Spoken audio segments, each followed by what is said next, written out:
Hello, friends, and welcome into another episode of Trust the Tape. Shout out to those of you who are in the chat before the show even starts. I see you, Ponch, Taylor. I see you guys. My name is Jeff. My name is Jeff. And I'm seated next to former Cowboys scout Bryan Broaddus. Well, I'm not seated next to him. He's in Oxnard, California, and I'm in my studio, which is not really a studio. It's a guest bedroom with a fake brick wall behind me. Hey, Bri. Hey, Bri. Jeffrey, good morning. It's good to see you. You're out there. I'm not out there. So I'm just going to pepper you with questions so that the people can know exactly what's happening in Oxnard, California. And I got to tell you, you have a pristine camera on whatever that is. Is that just your laptop? That's actually my iPhone 16. Your iPhone 16 camera is pristine. And How about I that? need you to know that. Yeah, I just could not figure out how to get the microphone working today. We That's were all cool. hooked up, and I had to kind of improvise here. So my apologies. No, I think it's fun. I think it's fun to pull back the curtain too and just pull the microphone in and show them that it doesn't work and throw it against the wall and do what you got to do. Pretty much. So things that we can learn and things that we can't learn when people aren't wearing pads yet in training camp. We can learn things, schematically, what do they want to do on offense? What do they want to do on defense? We can learn depth chart, and we can at least see how people look, generally speaking. Like I can see little clips of Donovan Ezeiruaku and go, I know that guy, and watch him whip offensive linemen. And then I go, Ezeiruaku, good. Oh, wait, does that mean Guyton terrible? Does that mean okay? No, That's jumping at me. Ezeiruaku. Yeah, Ezeiruaku is doing this against everybody. It doesn't matter. If you line up at left tackle, right tackle, if you're the starter, it doesn't matter where you're at. He is he beat Booker one time on a twist stunt move. He's having a tremendous camp. And the things you're able to see scheme wise is that he is kind of doing some of the things that Micah Parsons does. He doesn't play the linebacker snaps and stuff like that. Of course, he'll stand up, he'll put his hand down. He's one of these guys that when we watched him play, he was one of the three best pass rushers in college football last year. If you look at our guy, Green at Marshall and the others that were part of this, the Penn State kid. I mean, this guy, he knows how to rush the passer, and he's got bend, he's got body control, he's got balance, he's got the ability to dip and finish. He's very difficult to block, and so in the Cowboys scouting department, even before the draft, not before, but once they made the pick, they felt like they stole one here. And this kid might actually work out completely well for them in that way. So very off to a very, very good start. And if you were hopeful that he as a second round pick could be a productive player for you, he again off to a very good start. And I am like my goal is for Ezeiruaku to be good, even as a rookie, despite the fact that he's in a position group on the Cowboys that I think is the best and deepest that they have. And I still need him to be really good because I don't want them to ever go away from picking the best available player, especially if it's at a premium position. So if you're bad on the defensive line and your cornerback room isn't ready early and you don't have good running backs, I don't need people looking back going, well, they should have taken so I need him to just go ahead and come on with it so that we can get the Cowboys to keep making good decisions and pick the best available player. And then we'll worry about how you fill the other holes at a different time. Tyler Booker is who Ponch asked about. And since he was the first one in the chat before the show even starts, he gets to have his question in. Do we know how an offensive lineman looks without pads on yet? It's what you do see is they're a power gap run scheme is what they are. They get hip to hip. They push defensive linemen into linebackers, and then they allow the backs to make the cuts. And that's what they're going to be. If they're going to run the ball on the edge, to toss sweeps, it's probably going to be inside handoffs off the RPO stuff. But I think their identity is going to be Booker and Beebe and Smith, and just they're going to hip to hip, like I said, and they're going to push. And when they feel like that they have the down lineman secured, they're going to second level that thing. They're going to push and they're going to disconnect.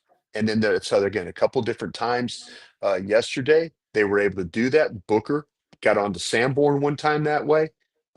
Booker, then they went the other way with it. And then he was the guy that took care of the defensive line or the tackle. And then BB went up on the second level. So depending on which way they go, but this is going to be a power gap scheme attack running the football. Okay, and that makes a lot of sense because I It think when plays they to, it plays to their strengths. It really, yeah. really does. And I'll tell you the one thing that it's really encouraging is with Guyton, if the ball goes away from him, they push really hard on the front side. And he's got that almost like with what you have with Steele. And by the way, I heard Steele is going to be okay. Last night I got word late that he was the right ankle. There was something that they were working on, but I got the word late last night that he should be okay. So we'll see. They have a day off today, and we'll have more information tomorrow on Saturday. But when you watch Guyton, his ability to take his head and get it all the way play side and be that athlete that can kind of is they're really kind of scooping or cutting off the backside. Boy, there were several times where his just the footwork and his he's developed a little bit more strength. You could see that when they have to push, he's not just getting compressed. He's able to fight it and to be able to turn in body position. That's his strength right there. But yeah, this team is they're going to really rely on those inside three to kind of get this running game going. And I think that's a pretty good idea when you start to talk about Smith, BB, and then Booker. I see what you're doing. You're selling people on Tyler Guyton. You're saying Tyler Guyton year 2. No, Hot yeah, dog. he's Hot dog. I think it's a hot dog. selling you on the idea that he does not get broken down physically as he did last year. His body position, his footwork, his hands, this is the work that he's been able to do with Duke. I think has helped him get a better feel for how he needs to play with balance. I saw Dak run a ball, and it looked like he was actually kind of running, and nothing He was. fell off of his body. So how encouraging is that? Well, Eberflus down in the red zone came after them, and they didn't pick it up very well. The line did not pick it up very well at all. And Dak, by the time he got back, it's like he saw what was happening, so he got small and then went forward behind Booker.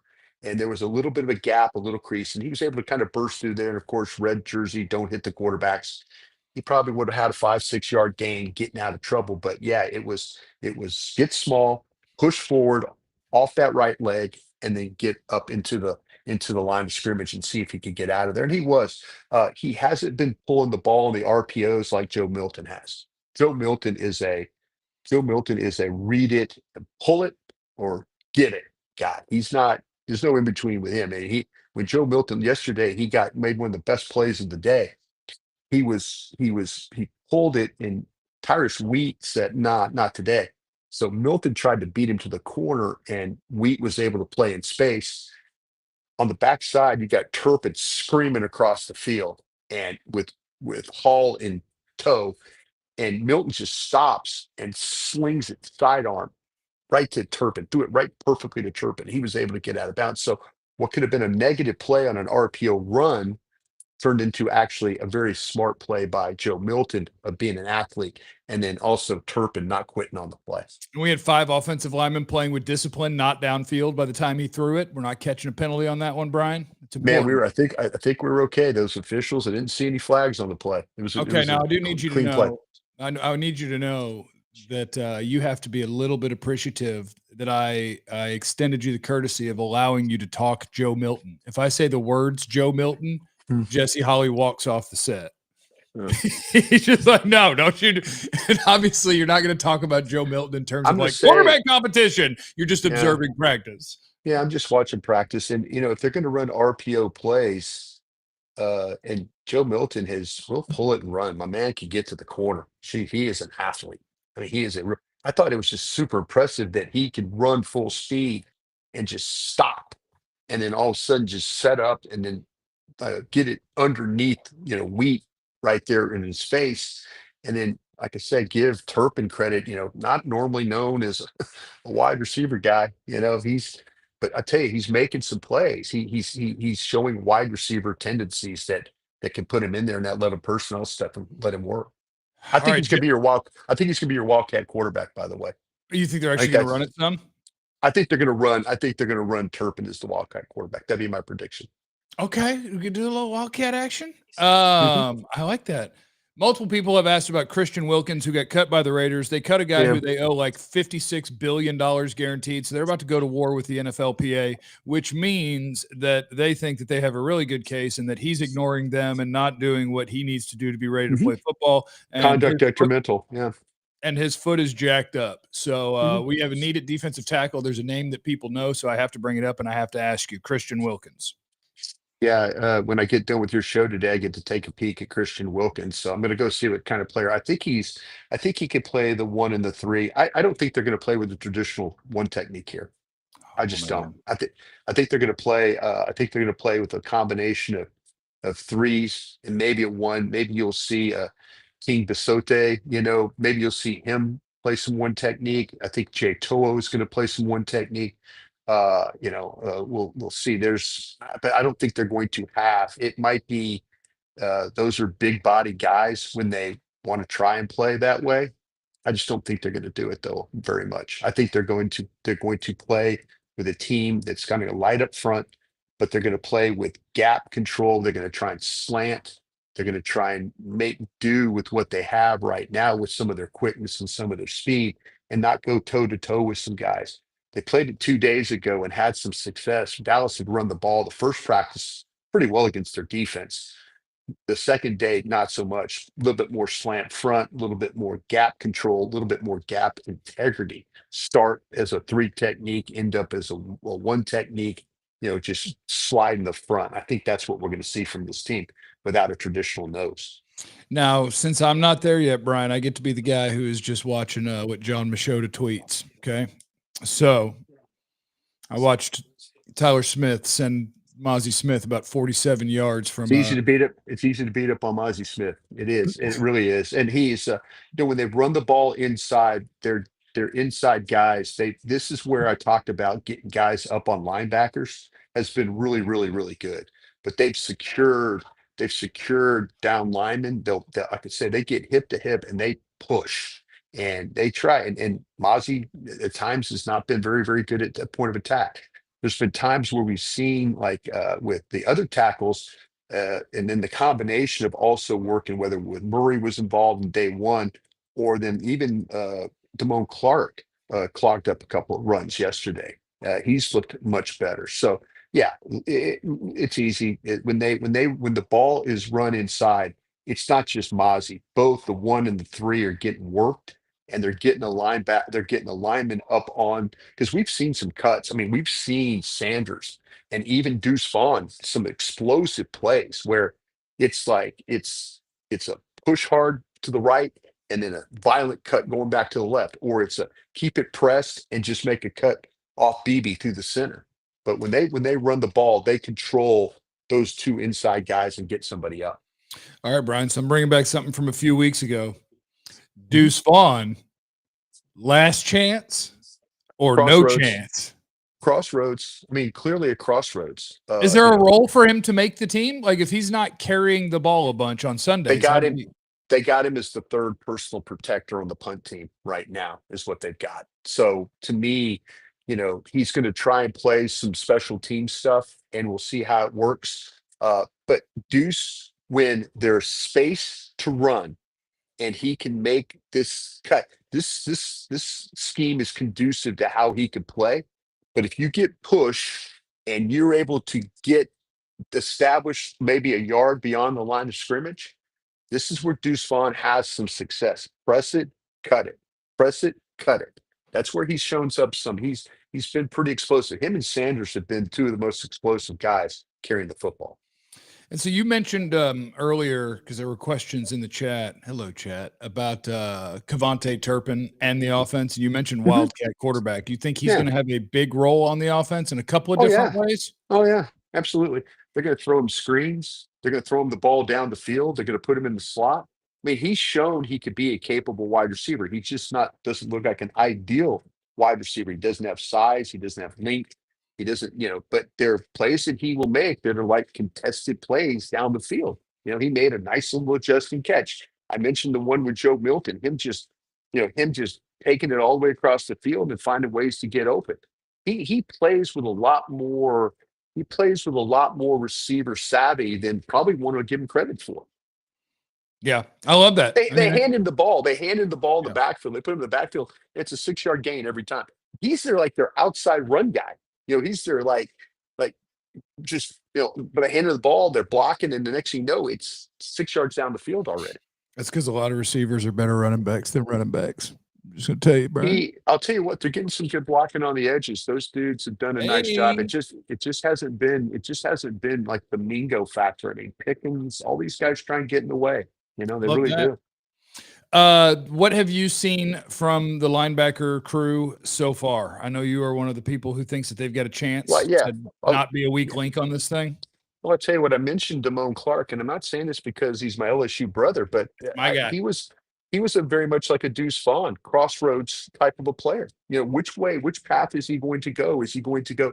I think the fact that Matt Eberflus coaches the linebackers, the thing about Clark, he didn't look like to me he was very instinctual with the way he played. There were plays that would go, and the reads were not.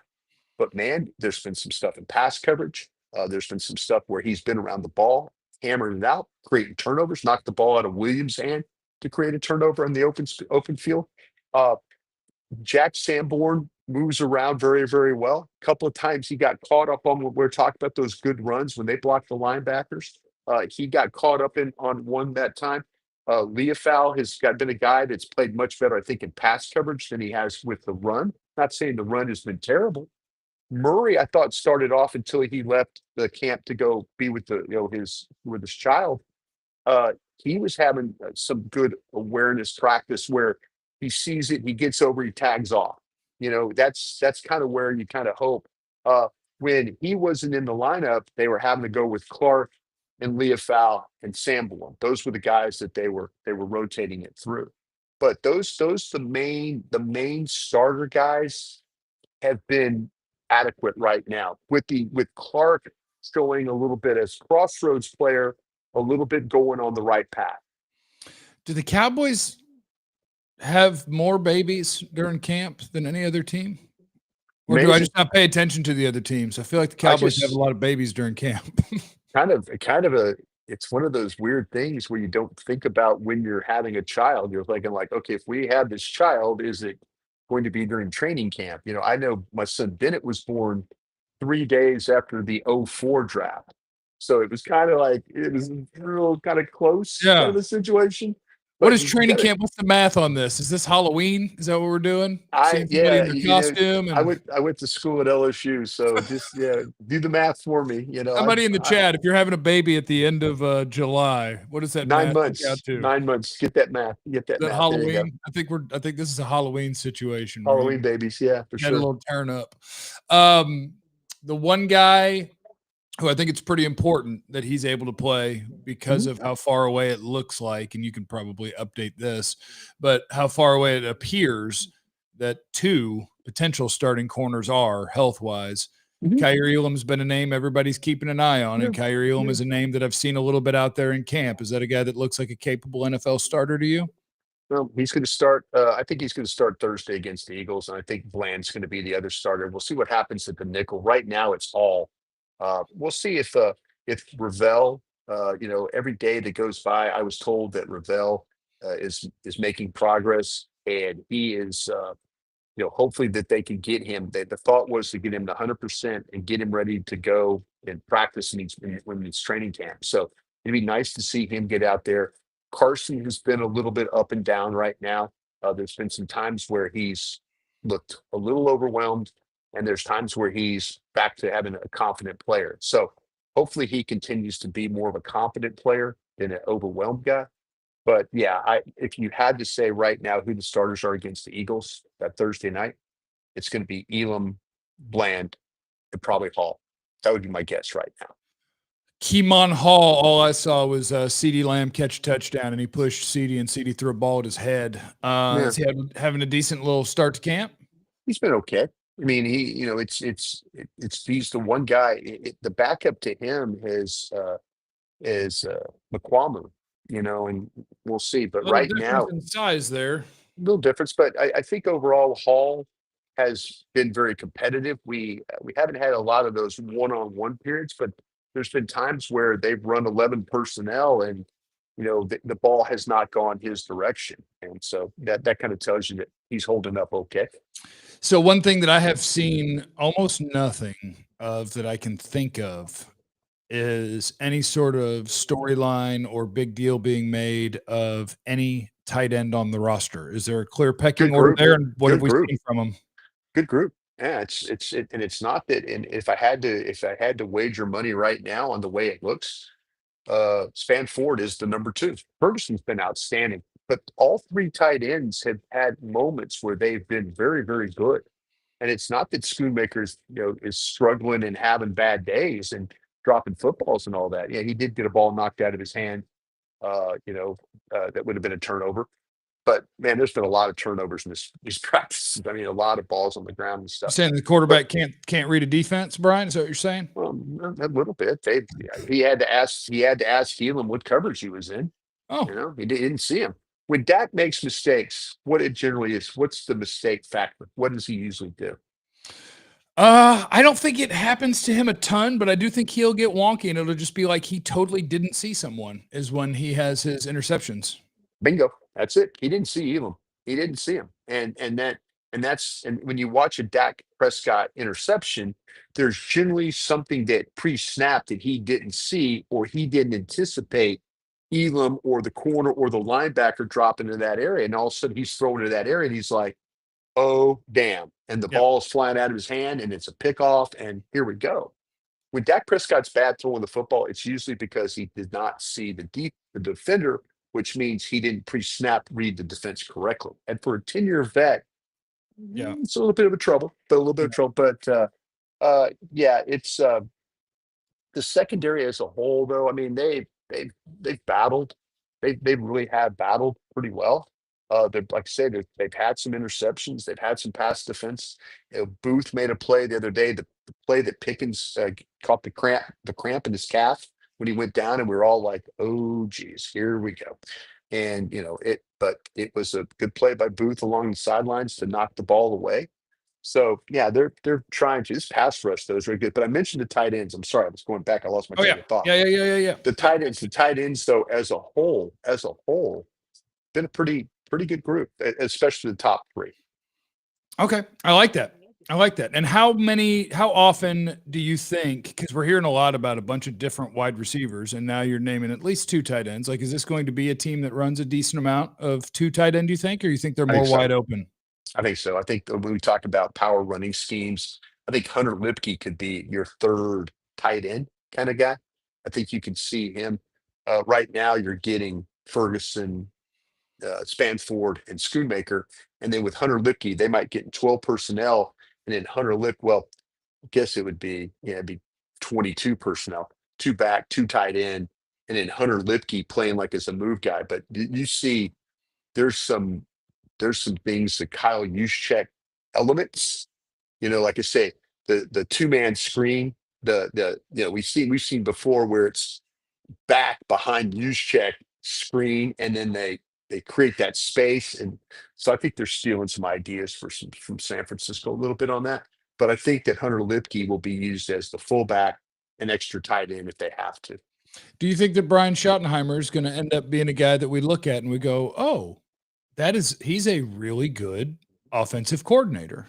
Yeah, Like I think right now we haven't yet to play a game, but there's some elements to the way that he is trying to put this together through three practices where you get an idea he's going to try and lean on this running game. He's going to try and take advantage of those three inside maulers that he has, and hopefully he could get the fountain youth for Sanders or one of these backs step up. And I think he's going to try and play a waggle boot quick game. I think he's going to the RPO stuff. I think the ball's going to go out quick. He wants to get it out of his hands, and he wants to get it to Lamb. He wants to get it to Pickens. He wants to get it to Turpin. He wants to get the ball out of hands. If he has to throw the slant, he'll call the slant. I mean, there was kind of slant to Pickens, slant to Mingo. He'll throw those elements to it. But yeah, I think he's doing his best to try and take advantage of the personnel he has. But where he's going to hang his hat, he's going to hang his hat on those three inside, that center and those two guards. That's where he's going to try and run the football. Which that sounds like a wonderful idea. Wherever all your best players are, let's make that the identity of the team. And I just want you to know that when you mention running backs and you just offhand throw out a name, the name is always Sanders. And I want you to know that. And I honestly, watching the little bit that I get to see yesterday, he does look like he's got more zoom than Javonte Williams has right now. He does. Williams does not have the burst that Sanders and Blue have. And it's clear when you put Sanders, Blue, and Turpin running the ball, there's burst. You see the burst. Williams is a little bit more of a plotter, a little more steady. Zeke's back, baby. Well, but they've done a much better job of establishing point of attacks and allowing these guys to have success.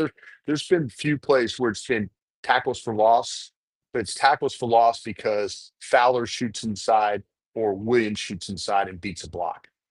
Okay, and that's just what we're going to have to hope for is what it sounds like. If they're bringing their nose tackles weight down, and you're saying we may not really have a nose. Well, Jay Toya is going to be a big boy, but Toya and King Bisadi, they are going to be the guys that are probably your primary bigs but right now, I think they're going to play with a lighter front. And I know that probably terrifies people. They're going to they're going to run the ball down your throat.